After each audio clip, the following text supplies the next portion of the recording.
Hey, what's up guys? It's Brian with Do It Yourself Workshop. We're back here working on this boat trailer. We've got it inside the garage. Hopefully this helps the kind of flash rusting problem that we've been having. It's been a while since we've done anything to the trailer.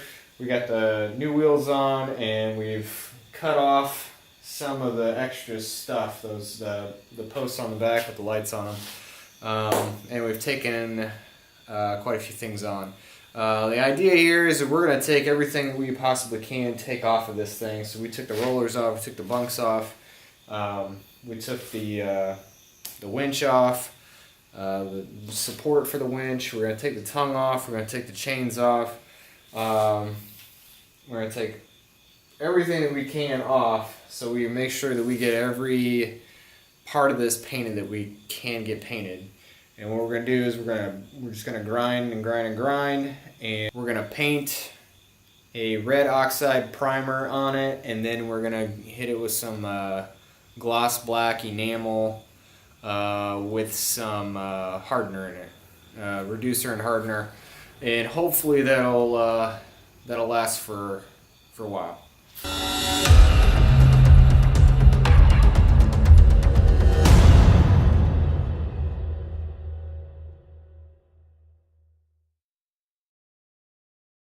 I got the whole trailers up on jack stands, so we're going to get these wheels off, and then we're going to take the axle off, and then we're going to take the springs off.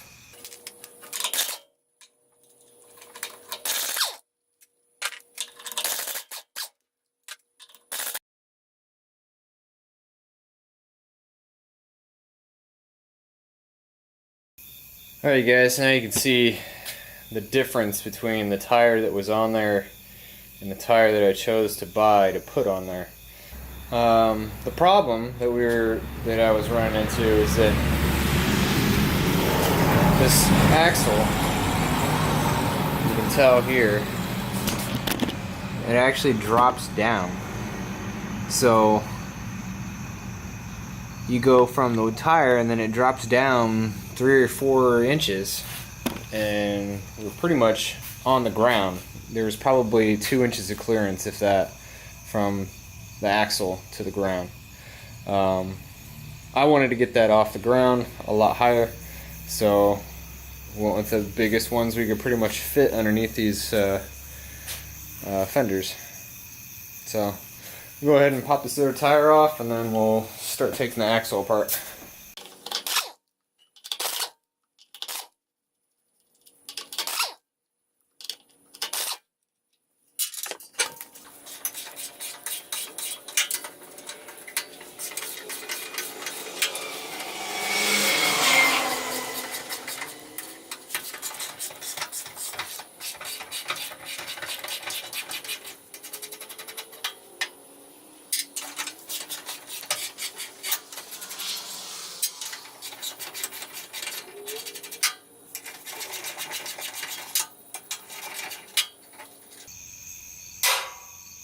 Alright, what I'm going to do is I'm going to leave this one in. We're going to do the other side, and we'll take all of them out. I don't want to drop them like crazy and making those so you can't get them loose, so we'll loosen them up first. Alright, so next we're gonna take these slipper springs off. A slipper spring is just a bolt on one side, and then there is a bracket that holds the other side. Once I get it off, I'll be able to show you a little better.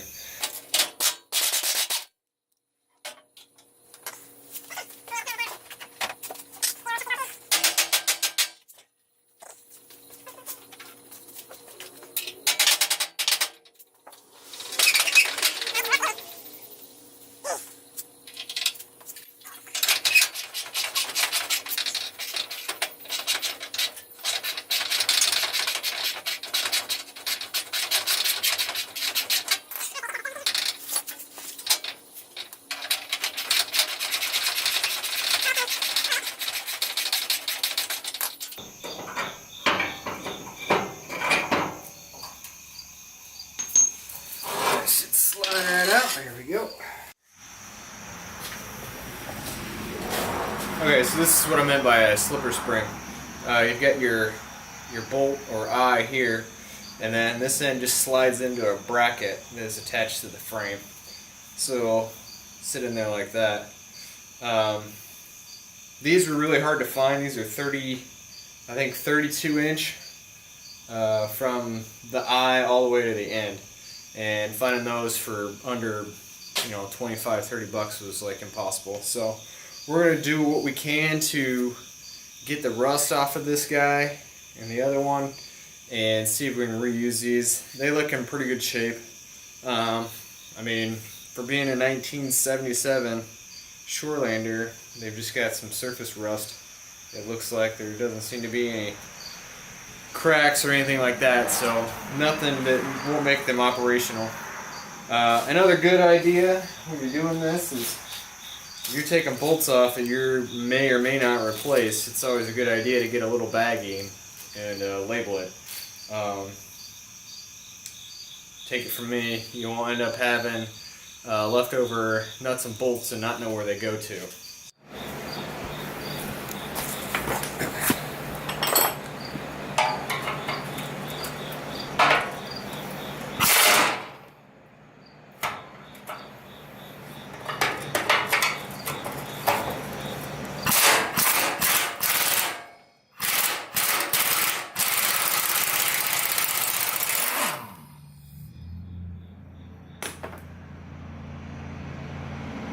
Okay, so we're most definitely going to use some new bolts on this guy. Probably get some stainless steel ones. That's, I don't know if that's going to be able to come out.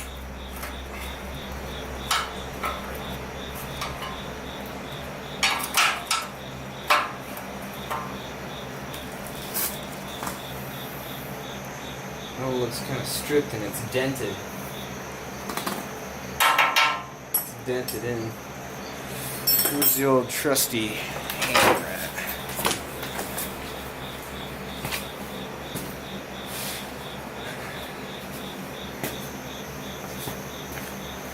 So the idea here is to get this straightened out.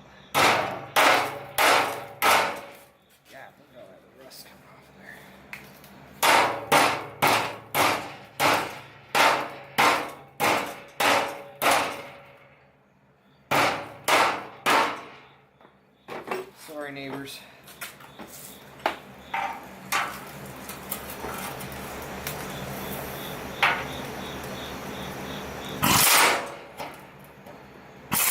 There it goes.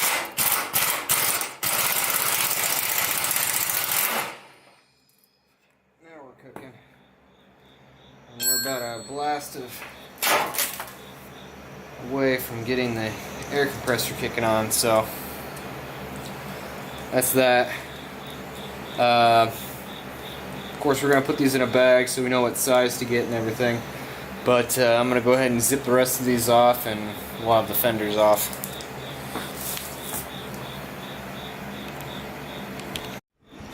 Alright, so next up, we're going to try and get this bolt off right there. And that actually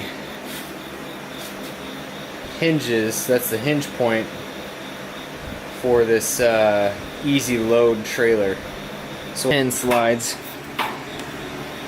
and then this whole trailer from here down pivots on that bolt.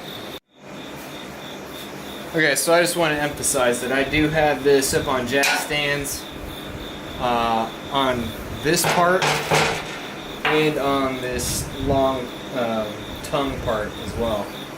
So I should be okay. I shouldn't have any issues.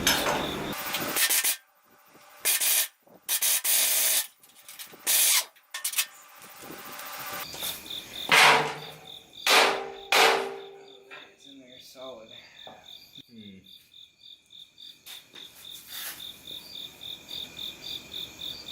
Maybe if I turned it on its side. I don't know. I will work on this and get back to you. Okay, so this may look a little different than it looked like before. I could not figure out how to get that out of there, and I came up with this, which actually seems to work pretty good. Not too shabby for a 1977. Alright, that's all for today.